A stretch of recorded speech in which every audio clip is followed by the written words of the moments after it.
South China Sea contests between China and the U.S. have led to a rapid and unnerving militarization of the disputed region as both superpowers aim to stamp their authority. But where exactly are Washington and Beijing in control? The South China Sea is host to lucrative shipping lanes and trading ports, provoking President Xi Jinping to enforce a controversial nine-line demarcation of what China deems to be its territory. The demarcation enforces a claim over all of the island clusters in the region and 90% of the South China Sea as a whole, but is deemed illegal by UNCLOS, United Nations Convention on the Law of the Sea. This has angered smaller nations in the region such as Vietnam and the Philippines, both of whom are reeling at China's militarization of the Spratly Islands, a key archipelago in the region that both countries claim sovereignty over.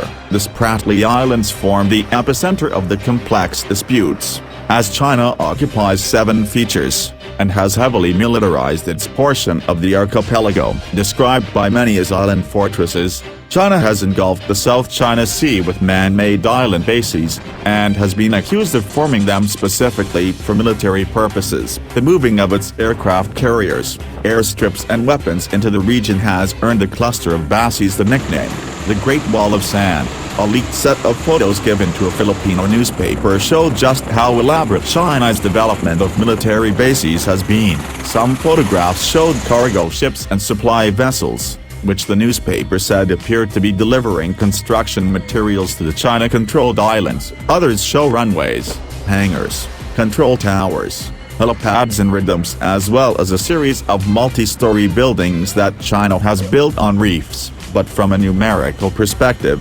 Vietnam actually holds one more feature in the Spratly Chain than its relentless rivals, 8 to China's 7. Following multiple clashes over Chinese encroachment, Vietnam has grown closer to the U.S. for political and military support, accepting patrol ships from Washington with the aim of thwarting Beijing's aggression. China and Vietnam have clashed over the Paracel Islands to the north of the Spratly Chain. The Paracel Chain sits in the South China Sea, roughly equidistant to Vietnam's east coast and China's south coast. Despite an international tribunal ruling that China's nine-line claim of the South China Sea was not valid, Beijing reclaimed 20 reefs in February 2017, a move that infuriated those in Hanoi. At the time, reports emerged that China had militarized 8 of these reefs, containing helipads, naval ports, an airstrip, hangars and a detachment of HQ-9 surface-to-air missile batteries.